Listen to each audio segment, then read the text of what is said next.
I think we should all be keeping our eye on this little bird flu situation that's going on right now. Only one person has been infected so far, a man in Texas, but it's spreading through cattle, and I believe it's spread to 2 more states since the last time we talked about this just a few days ago. And the media is starting to hype this thing up. They're saying stuff like this. Let's read this headline. Bird flu scamdemic could be 100 times worse than the beer bug, scientists warn. Now, supposedly, this particular strain is very rare and it has an over 50% kill rate. Now, I've seen some people saying that they don't believe that the bird flu can hop from birds to mammals, to humans, which I guess are mammals, because when you think of the bird flu, you think of it affecting birds. But it's been hopping to other species lately. And yes, humans are getting it too. But as the media starts hyping this up, like this may be the next big thing, as they lick their chops because they desperately want to lock us down, there's something that I want everyone to remember. It's important. It is so important that we start pointing out this stuff early on.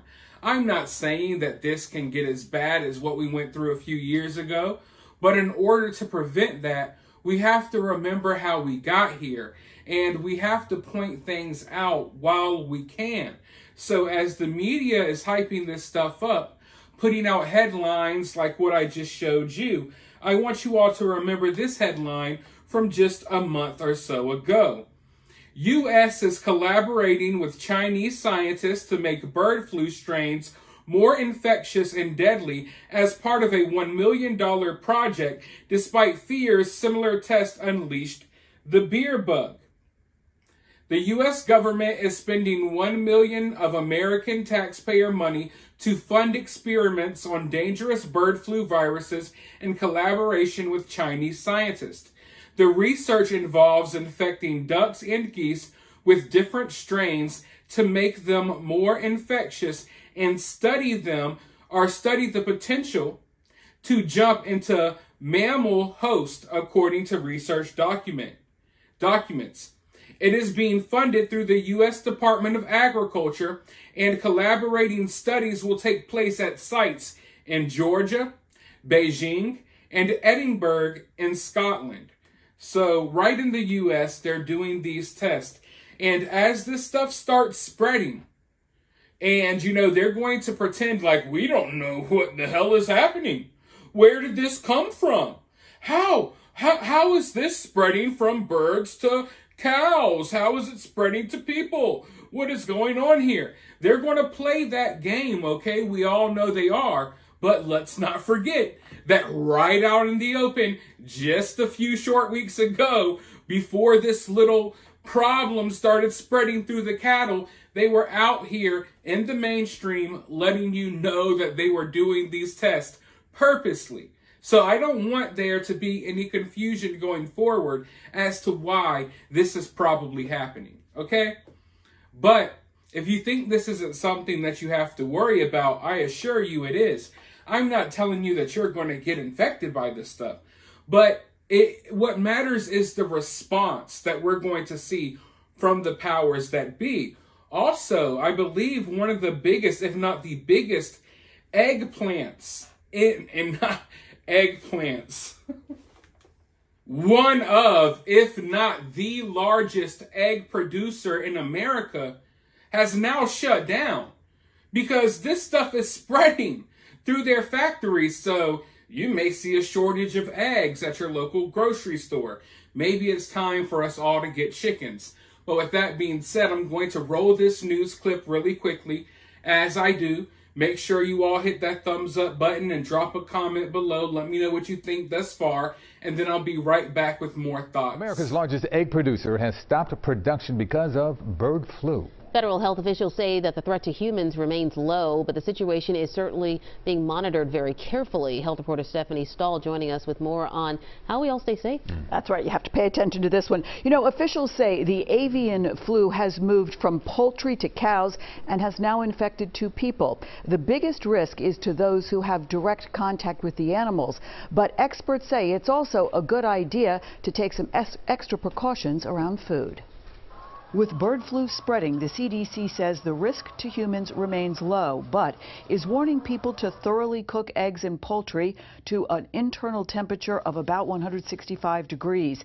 And with cows now impacted, people should avoid unpasteurized milk and raw cheese. This is not a matter that the average person need be concerned about regarding their food supply, except perhaps that the price of eggs may go up, which nobody is looking forward to. Eggs are safe.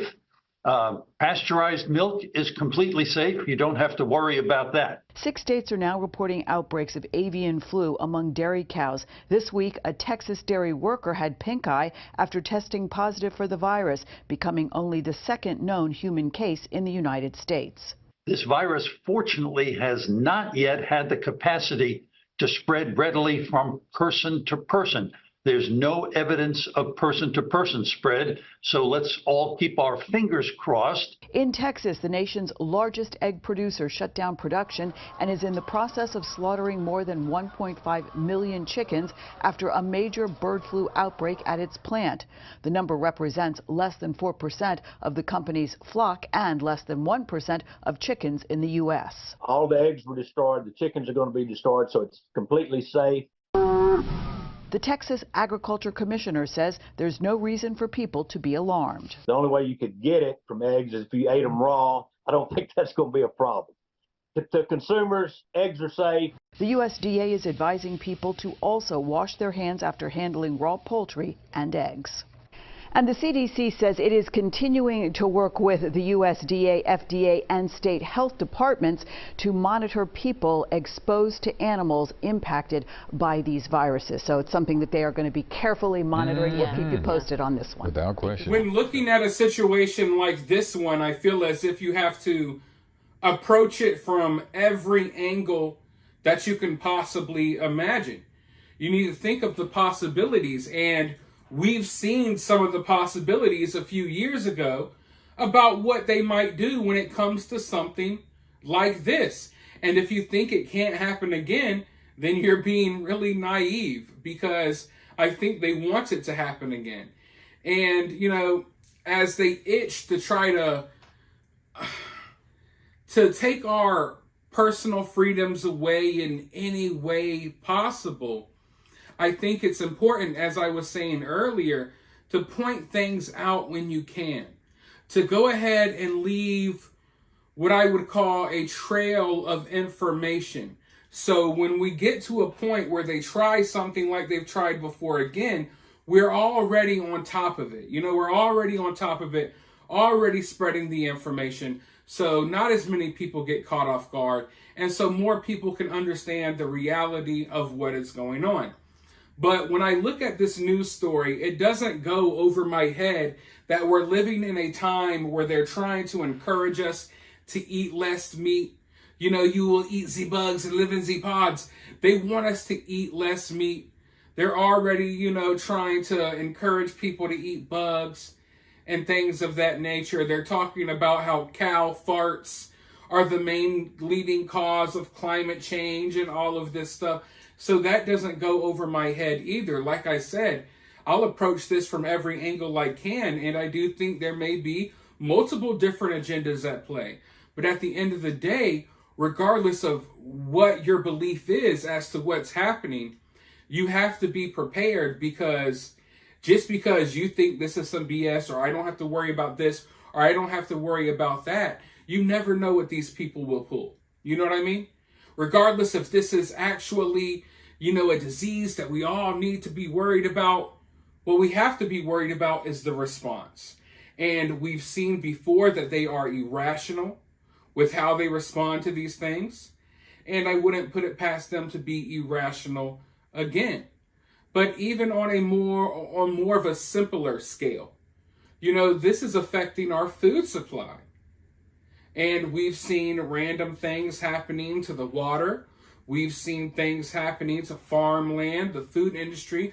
You know, we've seen these warehouses exploding. It just seems like we are living in a state of constant emergency and catastrophes. Every single day, it's something. But with that being said, let me know your thoughts about this down in the comments below. While you're down there, make sure you hit that thumbs up. Make sure you subscribe. If you want to donate to the channel, you could do so via Cash App or Super Thanks. And with that being said, I'll talk to you all soon in the next one.